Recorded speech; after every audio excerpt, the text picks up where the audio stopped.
Hello everyone, my name is Riddhi. इस lecture में हम लोग देखेंगे फिजिकल फेडरलिज्म। ये आपके करंट अफेयर्स का पार्ट है।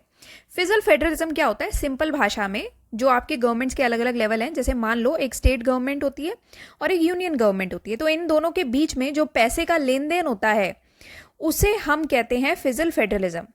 तो एक फेडरल सिस्टम में जब आपकी गवर्नमेंट की यूनिट्स के बीच में जो फाइनेंशियल रिलेशंस होंगे वो फिजिकल फेडरलिज्म हो गया। ये सिंपल भाषा में आपको समझ में आ गया।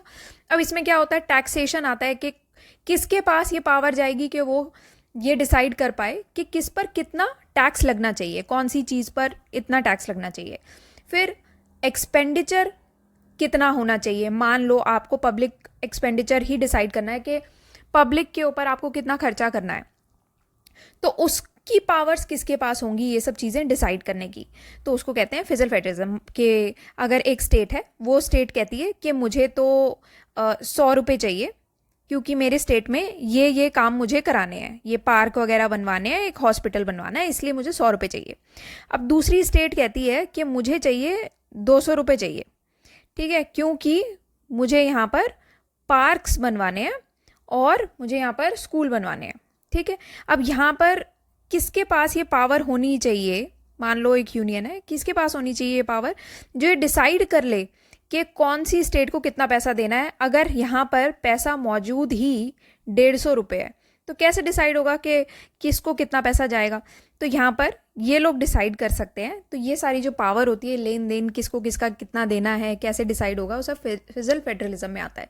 न्यूज़ में ये इस वजह से था कि कुछ ऐसे स्टेट्स हैं जिन्होंने सेंटर के अगेंस्ट लीगल एक्शन लिया था फाइनेंशियल रिसोर्स शेयरिंग के डिस्प्यूट के ऊपर, कि मतलब हमें तो नहीं मिला इतना पैसा, उस वाली स्टेट को आपने ज़्यादा पैसा दे दिया वगैरह वगैरह।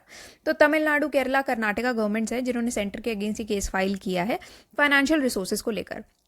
यहाँ पर यूपीएससी के लिए एक प्रैक्टिस क्वेश्चन दिया हुआ है। आप ये क्वेश्चन लिखकर प्रैक्टिस करके कमेंट सेक्शन में भी लिख सकते हो, अदरवाइज आप मेल कर सकते हो। ये वेबसाइट है synopsisias.com। यहाँ पर आप जाओगे कोर्सेज में, स्पेशल कोर्सेज में जाना और यहाँ पर आपको करंट अफेयर्स का जीएसएन ऑप्शनल का कोर्स मिलेगा। तो यहाँ पर अलग अलग कोर्सेज हैं। ये पर्टिकुलर लेक्चर मेंस इन 300 टॉपिक्स कोर्स का पार्ट है। इसमें आपके मेंस से रिलेटेड करंट अफेयर्स समझाए जाते हैं। अब यहाँ पर कुछ प्रिंसिपल्स दिए गए हैं फिजिकल फेडरलिज्म के, जो कि बेसिकली ये कहते हैं कि एक तो आपका इक्विटेबल डिस्ट्रीब्यूशन होना चाहिए फाइनेंशियल रिसोर्सेज का। दूसरी चीज़ ये होनी चाहिए कि आपको जो पैसे का लेन देन है या पैसा किस तरीके से डिस्ट्रीब्यूट होना चाहिए, उसको आपको बहुत छोटे छोटे भाग में तोड़ देना चाहिए, कि इतने छोटे छोटे भाग में तोड़ देना चाहिए। तो मान लो इस सेट ऑफ एरिया में कुछ इंडिविजुअल्स रहते हैं और वो इंडिविजुअल्स ये मांग करते हैं कि हमें तो 10 रुपये की ज़रूरत है, तो यहाँ का एक जुरिस्डिक्शन होना चाहिए जो ये डिसाइड करे कि हाँ ये 10 रुपये अलॉट किए जाने चाहिए या फिर नहीं किए जाने चाहिए। तो आप जितना छोटा एरिया कर लोगे, जितना मिनिमम जोग्राफिकल एरिया लोगे, उतना आपका बेनिफिट्स, कॉस्ट वगैरह, बेटर एनालिटिकल पावर आपके पास आ जाएगी। आप और अच्छे से उसको यूटिलाइज कर सकते हो, एनालाइज कर सकते हो कि इतना पैसा है। अब हम देख लेंगे कि जो जो चीज़ें हमारी प्रायोरिटी लिस्ट में है हम उस पर पैसा लगा देंगे पहले। अगर हमें लगता है कि हॉस्पिटल हमारे लिए होना ज़्यादा ज़रूरी है तो पहले हॉस्पिटल बनाया जाएगा, स्कूल बाद में बनाया जाएगा। वैसे कुछ थिंकर्स व्यू यहाँ पर दिए गए हैं जो लिबरल पर्सपेक्टिव के हैं। जेम्स मैडिसन है, सोशलिस्ट पर्सपेक्टिव के रिचर्ड मसग्रेव हैं, वॉलिस ओट्स हैं। तो आप यहाँ पर कुछ थिंकर्स के पर्सपेक्टिव इसमें डाल सकते हो, बहुत ही अच्छा आपका आंसर बन जाएगा। अब यहाँ पर कुछ कॉन्स्टिट्यूशनल प्रोविजंस हैं इंडिया के फिजिकल फेडरलिज्म अरेंजमेंट को लेकर। तो इंडिया के फेडरल स्ट्रक्चर के हिसाब से रिस्पॉन्सिबिलिटी सेंट्रल और स्टेट गवर्नमेंट के बीच में डिवाइड होती है, जिसमें फाइनेंस कमीशन को आर्टिकल 280 के तहत ये पावर दी जाती है। यहाँ पर नहीं लिखा है, यहाँ पर मैं आपको मेंशन कर देती हूँ। आर्टिकल 280 के तहत फाइनेंशियल कमीशन इस्टेब्लिश किया गया था, जिसमें इस फाइनेंस कमीशन का बहुत बड़ा रोल आ जाता है ये डिफाइन करने में कि सेंटर और स्टेट्स के बीच में फाइनेंशियल रिलेशंस और रेवेन्यू का डिस्ट्रीब्यूशन किस प्रकार से होगा, ठीक है। अब यहाँ पर बहुत सारी ऐसी कंट्रीज और भी आती हैं, जैसे यूएस है, जर्मनी, कनाडा वगैरह भी ये सारा सिस्टम फॉलो करती हैं। बट यहाँ पर आप देख सकते हो कि इन सब का इम्पोर्टेंस इतना क्यों बढ़ गया है, क्यों हम ये पढ़ रहे हैं, इतना क्यों है। जैसे मान लो जीएसटी का इम्प्लीमेंटेशन आया था, तो यहाँ पर आप ये चीज़ें पॉइंटर्स ऐड कर सकते हो, करंट अफेयर्स का भी पार्ट, कि जब भी गुड्स एंड सर्विसेज टैक्स आया था तो उससे एक सिग्निफिकेंट शिफ्ट देखा गया था इंडिया के फिजिकल फेडरलिज्म में, जिससे एक यूनिफाइड नेशनल मार्केट क्रिएट हो पाए। तो यहाँ पर क्या था कि आप सेंटर और स्टेट्स के बीच में रेवेन्यू भी शेयर कर रहे हो, साथ साथ आपने एक नेशनल मार्केट को भी यूनिफाइड कर दिया। दोनों काम हो रहे हैं। फाइनेंस कमीशन का इसमें बहुत बड़ा रोल आ जाता है ये डिसाइड करने में कि ये जो रेवेन्यू शेयर करना है या किसको कितना क्या ग्रांट देनी है, पैसा देना है, ताकि एक स्टेट के पास ज़रूरत से ज़्यादा पैसा ना दे दिया जाए और दूसरी स्टेट के पास ज़रूरत से कम पैसा ना दिया जाए।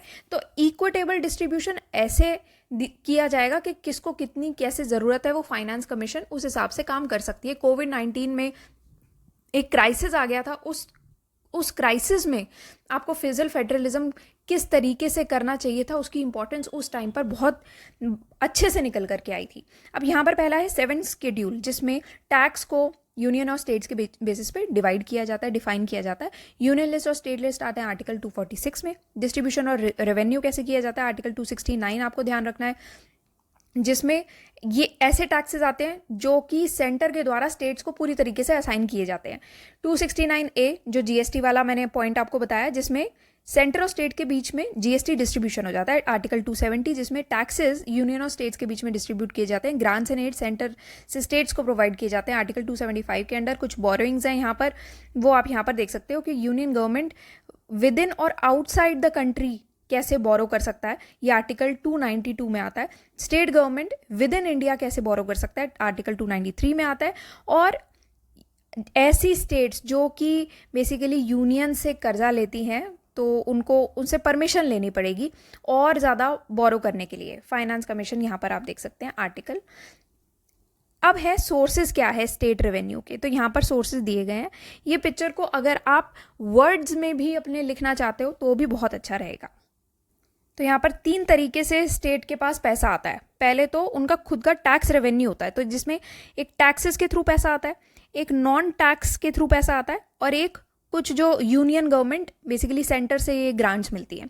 तो सेंटर से ग्रांट्स मिलती हैं वो तो बहुत ही सिंपल है। डिजास्टर रिलीफ की ग्रांट मिल जाती है, ग्रांट फॉर लोकल बॉडीज़ के लिए मिलती है, पंचायत हो गई, म्यूनसिपल कॉरपोरेशन वगैरह हो गई, तो ये म्यूनसिपल बॉडीज़ वगैरह की। फिर डेफिसिट ग्रांट्स भी मिलती है कि मान लो आपका रेवेन्यू कम पड़ रहा है तो उसकी ग्रांट्स भी आपको मिल जाती है।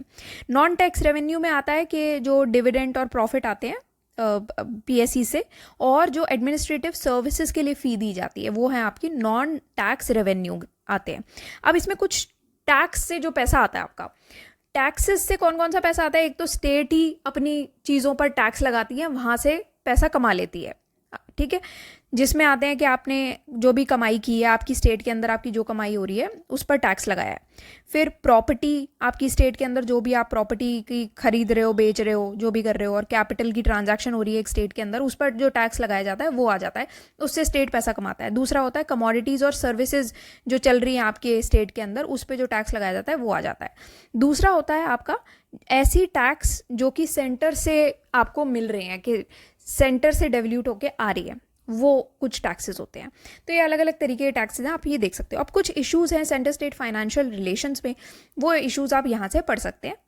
पहला इशू तो यही आ जाता है कि सेंटर ने स्टेट की बोरोइंग जो है उसको रिस्ट्रिक्ट कर दिया कि आप 3% से ऊपर अभी हमसे नहीं मांग सकते एक फाइनेंशियल ईयर में, ठीक है। तो और अगर आपको और पैसा चाहिए तो उसकी कुछ कंडीशंस रहेंगी।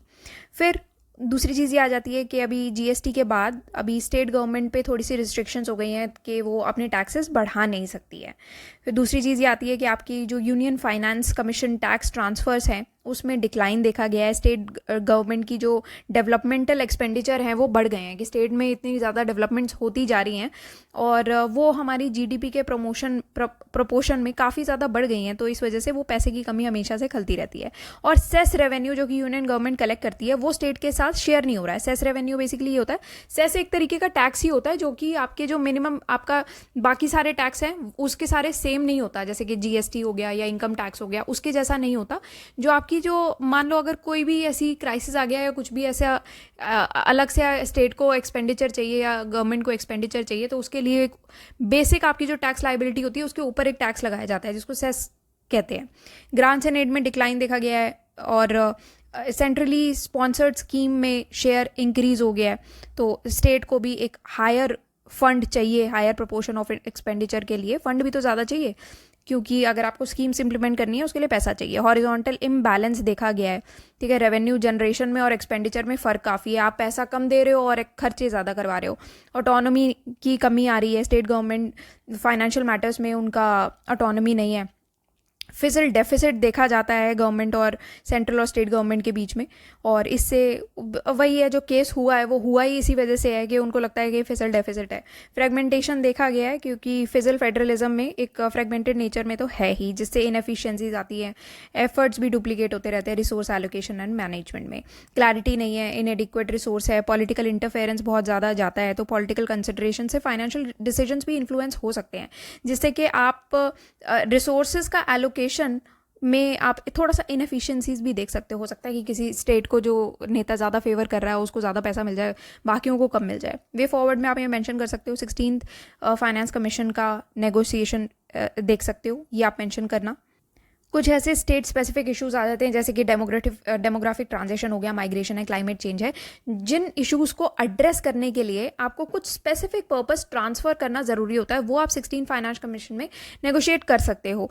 कुछ यूनियन और स्टेट के बीच में जितनी भी बजट के हिसाब से आपका एलोकेट किया गया है उतना ही आपको रखना चाहिए। ऑफ बजट बोरिंग प्रैक्टिसेस को आपको रिव्यू करना चाहिए, और हॉरिजॉन्टल इम्बैलेंस को थोड़ा सा एड्रेस करना चाहिए कि आपको एक मिनिमम फिजिकल रिसोर्स तो आपको एक देना ही चाहिए कि इतना पैसा तो हर एक स्टेट को मिलेगा ही मिलेगा, चाहे उसकी कितनी पॉपुलेशन हो, चाहे एक स्टेट में कम पॉपुलेशन हो ज़्यादा हो, इतना मिनिमम पैसा आपको मिलना चाहिए।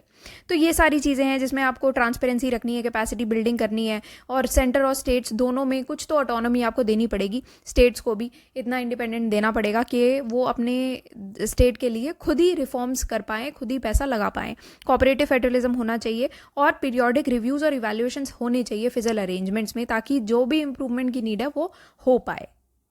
ये आपका लेक्चर था, और कुछ अगर आपको पूछना कमेंट सेक्शन में आप लिख के पूछ सकते हैं। That's all for today and thank you for watching this lecture.